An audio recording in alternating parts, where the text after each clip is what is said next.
Hey guys, it's Yomi. Welcome back to my channel. Today's video I decided I want to show you things that you would need for nursing school. And I'm going to go based on what I have bought, what I use. I'll show you everything I bought and then I'll show you what I use the most. But I just wanted to show you because I know it's a lot of things and some things are unnecessary.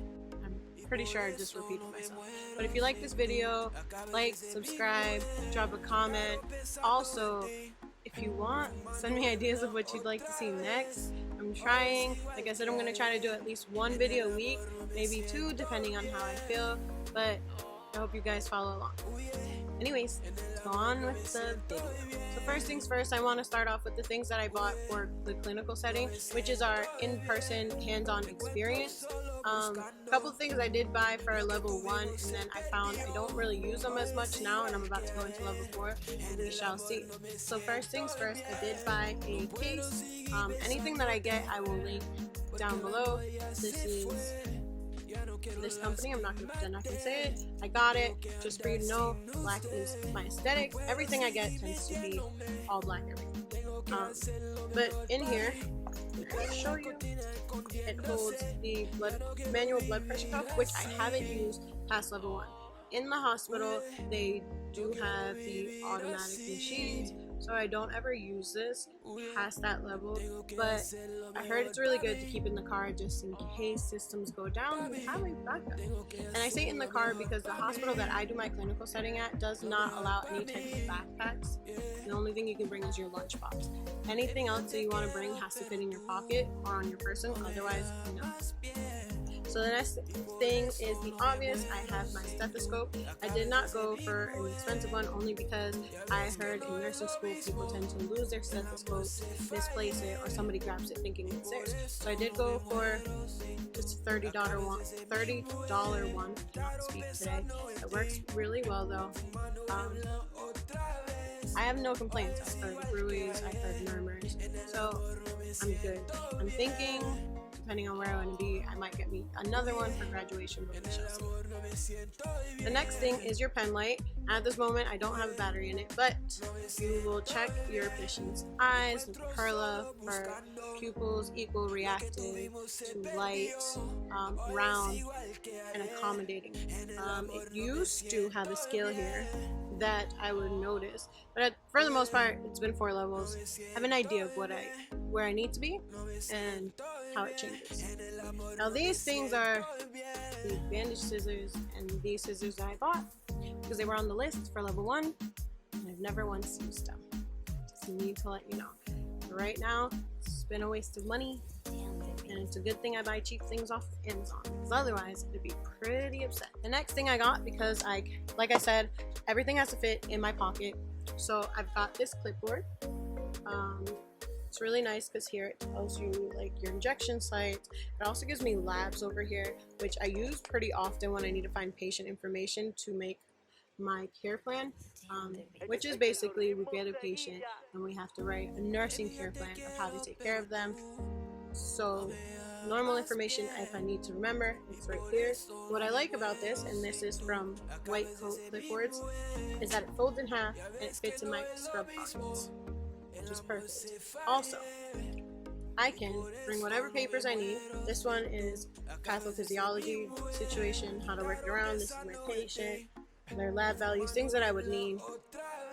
The next really important thing for me is to have a head to toe print out, and I do bring mine.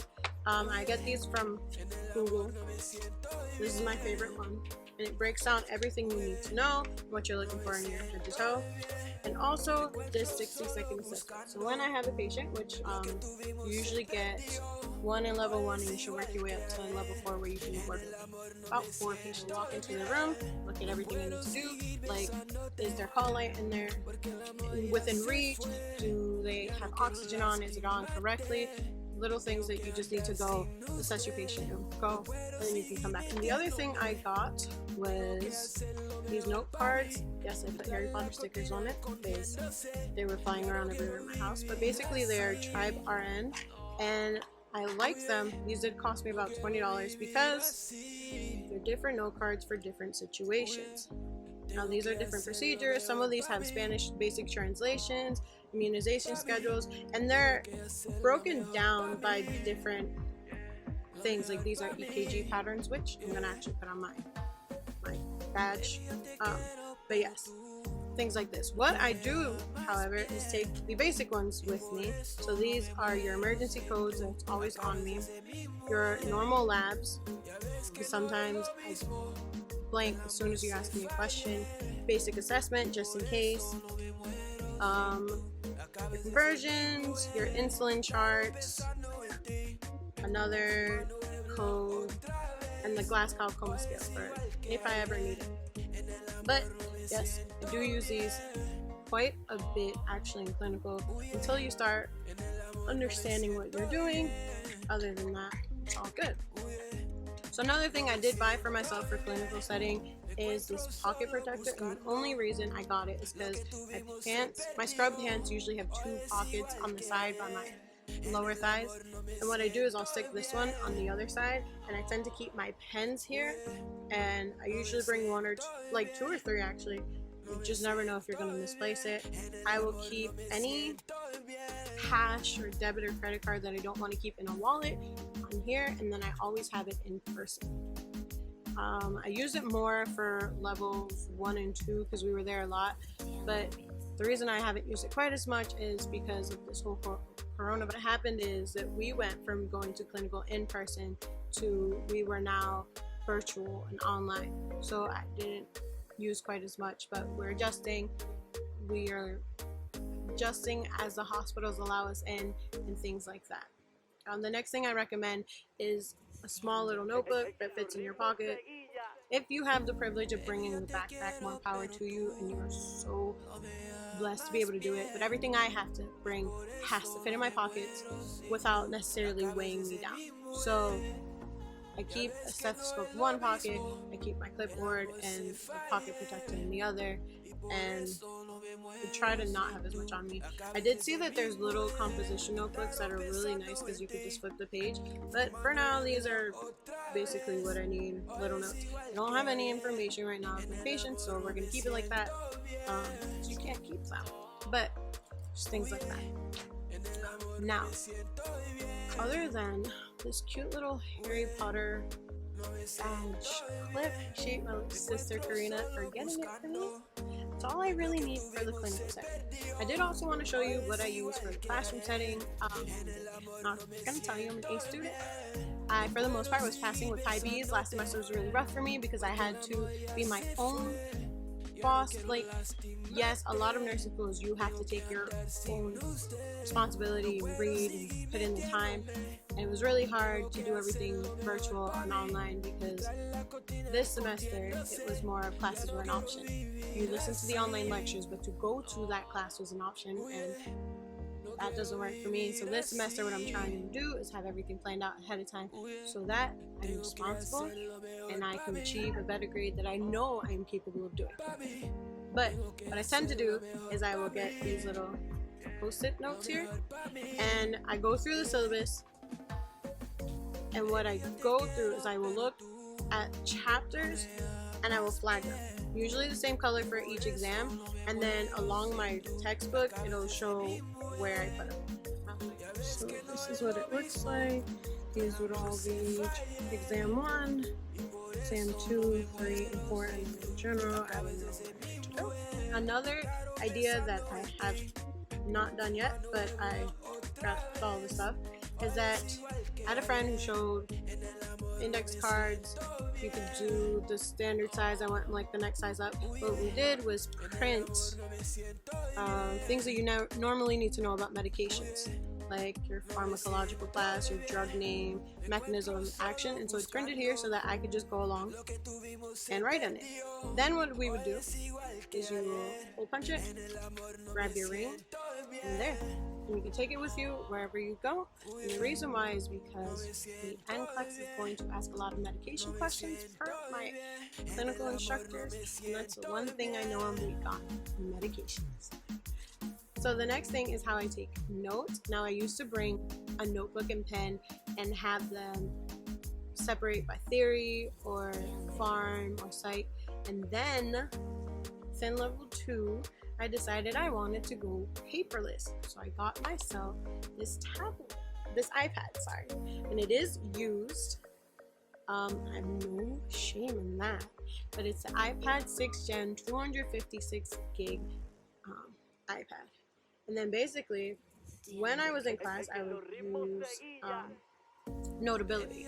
Notability for me is really good because it records while I take my notes. And what I liked about it was when I went back to listen to it, it would show you where I was during that lecture. And it would show you what I was writing. And so I would show you things, but I don't really want to be in breach of showing any information that I wasn't supposed to. But basically, that's what I did. Now, I've been using GoodNotes. And GoodNotes for me, it's been really good for me by myself to take notes, or like going back and reading the lecture. So I usually will pull them up side by side. I want to write anything extra. Or what I do a lot is I do have the virtual books.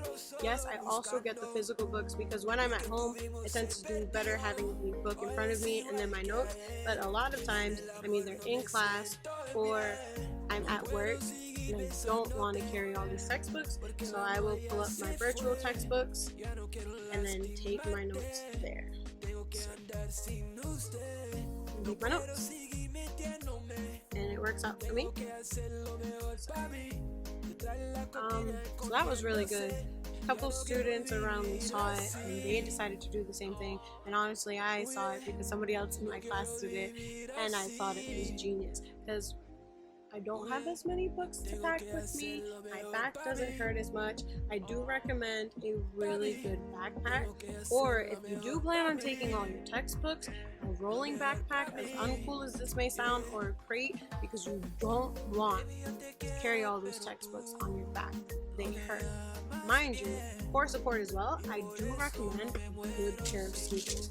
I recently got these. These are my new sneakers. They are from Vessi. They're supposed to be waterproof or water resistant. Still lets your, when your feet get hot and all that little steam out. It's supposed to help with skating as well. I have not used them. These are brand new, but I will let you know what I think about it when I go back to the clinical setting. Like I said, I also recommend a good backpack, whichever one you want, but make sure you have a good backpack. And if I don't feel like taking notes on my iPad, what I used to do is bring my laptop. Right now, I recently got a MacBook 2020 13-inch, and so I will take that if I want to go back and type really quickly. But right now, my classes will be virtual as far as theory, so I'm going to use it a lot more because I'm going to have to be on Zoom and be on those classes. But if you can think of anything else you need, or if you feel like I might be missing something, I recommend that you leave a comment. I also recommend that you go on to beautifulnursing.com. I just heard about her from TikTok from my friend Selena, and she sells like PDFs or downloads of things that you may need to know, like COPD breakdown. She also has some free templates, such as your clinical setting, your clinical lists that you might need, and it's really good. Oh, last thing, I'm sorry, is your watch, because you need a watch to count the time, and you want a watch with a seconds timer. And I know some schools don't allow it, but my school at first were requesting that we get an analog watch, and the reasoning was that when you need to take somebody's pulse, and when you need to count respirations, they want you to count for a minute, especially an apical pulse. You need to count for 60 seconds. And their situation was your watch will time out before your 60 seconds is up. However, because I don't want to switch, I found a loophole, and they allowed it. So in your Apple Watch settings, let me just put my password in really quickly.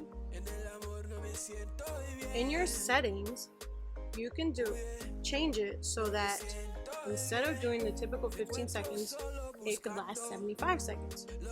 So you'll go to your general settings, go down to wake screen, and down at the bottom here, it says on tap, and it'll wake for 70 seconds.